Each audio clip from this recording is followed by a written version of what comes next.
श्री नागेश्वर महादेव की जय। विश्वादिभूतं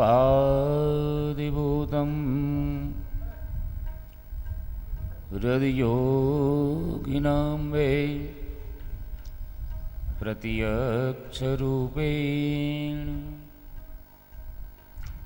विभान्तमेकं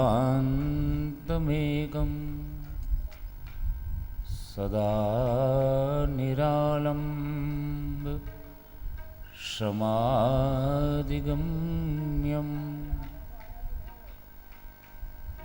तमैकदन्तं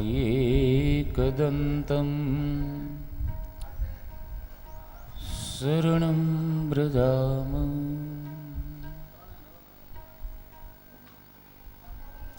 शारदा शारदाम्भोज वदनां वदनाम्बुजे सर्वदा सर्वदास्माकं सन्निधि सन्निधि क्रिया। ओम चतुर्वदनो ब्रह्मा द्विबाहुरपरो हरे अबाललोचन शंभोर भगवान बादरायण। गुरुर्ब्रह्मा गुरुर्विष्णु गुरुर्देवो महेश्वर। गुरु साक्षात् परब्रह्म तस्मै श्री गुरुवे नमः। स्कंदाय स्कंदरूपाय मिहिरारुणतेजसे नमो मंदारमालोदन मृकुटादिप्रतिशदा। नंदीश्वरो महातेजा नगेंद्र तन आत्मज सनारायण केर देवे नित्यमभियर्च वंदित। ओम शेष जगतांबीजे ज्ञेयं ज्ञान स्वरूपिणी जगतहिताय सततं शिवपत्नी नमोस्तुते। वंदे वंदनतुष्टमानसमति प्रेम प्रियं प्रेमदं पूर्णं पूर्णकरं प्रपूर्णनिखिलेश वरियेकवासं शिवं। सत्यं सत्यमयं त्रिसत्यविभवं सत्यप्रियं सत्यदं विष्णु ब्रह्मनुतं स्वकीयकृपयो पाताकृते शंकर। वंदन करु यंतरतणु वंदन करु यात्मथि वंदन करु श्रद्धा भर्यो वंदन करु उर स्नेहति। प्रथम वंदे परिब्रह्म परमयानंद स्वरूपे द्वितीय वंदे गुरुदेव जिन्हें दियो ज्ञान अनुपम। तृतीयवंती सब संत जोरी कर तिनके आगे मन वच काय प्रणाम करत भय ब्रह्म सब भागे इहि भांति मंगलाचरण करी सुंदर ग्रंथ बखानिए ता विघ्न को उपजे नहीं यह निश्चय करि मानिए। बोले रामेश्वर महादेव की सनातन धर्म की द्वारिकाधीश की। ओम नमः पार्वती पते हर हर महादेव।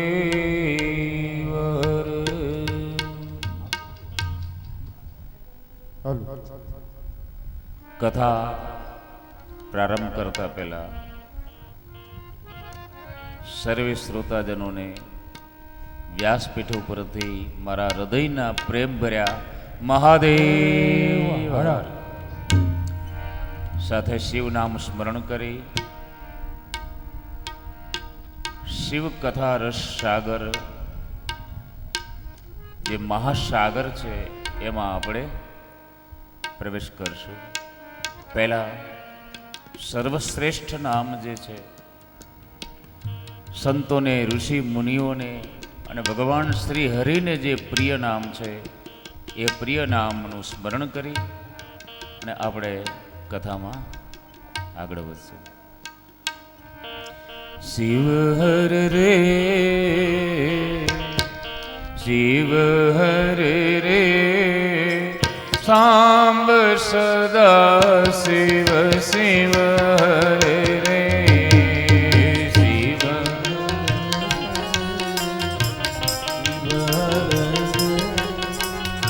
सांब सदा शिव शिव ए गावो शिव हर रे शिव हर रे सांब सदा शिव शिव हर रे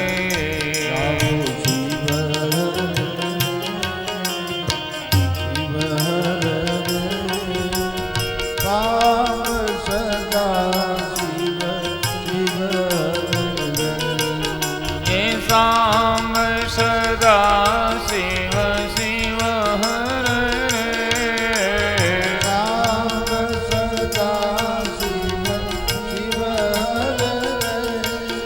ए सांब सदा शिव शिव हर रे सांब सदा शिव शिव ए गावो शिव हर रे शिव हर रे सांब सदा शिव शिव हर रे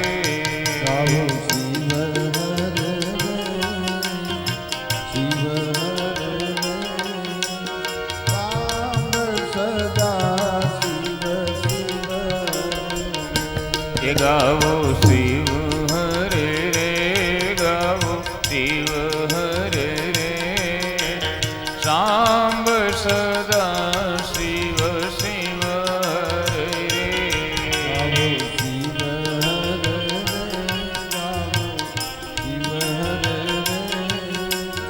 सांब सदा शिव शिव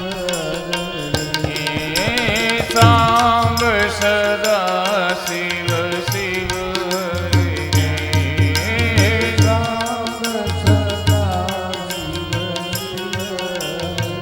शिव सांब सदा शिव शिव हरे सांब सदा शिव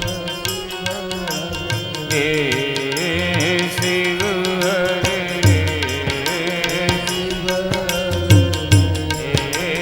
शिव हरे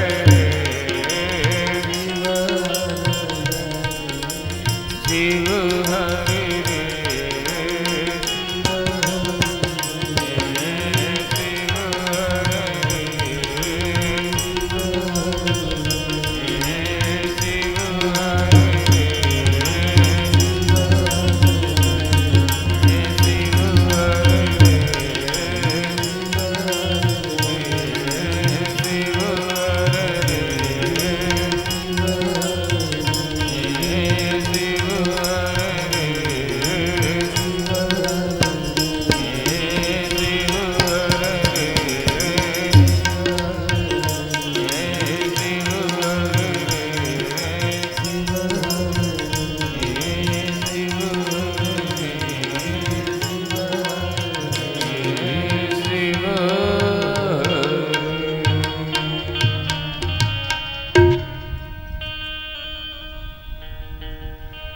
પ્રભાતમાં પરમ કલ્યાણકારી શિવજીના કથા રસ સાગરમાં શિવ નામ એટલે જ કલ્યાણ થાય. અને એની જે કથા છે એ કથાનો અર્થ પણ કલ્યાણ થાય છે. એ કલ્યાણમયી શિવકથામાં આપણે પ્રવેશ કરીએ એની પહેલા ભગવાન શિવજીની જે કથા છે એ કથાનું આયોજન જે ભૂરાભાઈએ કર્યું છે આ ત્રીજી વખત આ જગ્યા ઉપર ભગવાન શ્રી દ્વારિકાધીશના સાનિધ્યમાં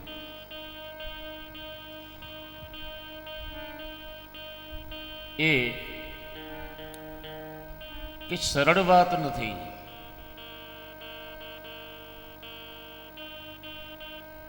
ઘરમાં કરોડો રૂપિયા અબજો રૂપિયા હોય, કદાચ અનેક જાતની સંપત્તિ હોય,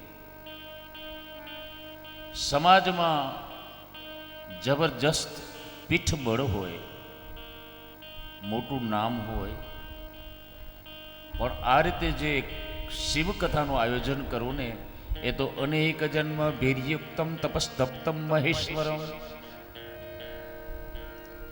અનેક જન્મ ભીર્યુક્તમ તપસ્તપ્તમ મહેશ્વરમ, અનેક જન્મમાં ભગવાન શિવનું ભજન કર્યું હોય, અનેક જન્મમાં શિવ તપ કર્યું હોય એવા જીવને એ ખરેખર શિવ રૂપ જ હોય છે. મનુષ્યના રૂપમાં એ શિવ રૂપ જ હોય છે. એવા જીવને ભગવાન શિવ ઉપર ભાવ થાય છે અને શિવની કથા ઉપર ભાવ થાય છે.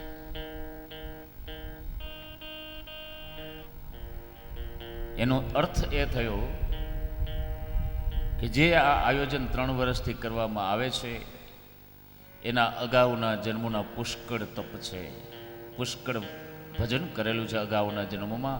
એના ફળ સ્વરૂપે પોતે તો આ પાન કરે છે પણ અન્યોને આ કલ્યાણરૂપી પ્રવાહની અંદર રસ તરબોળ કરવા નિમિત્ત બને છે.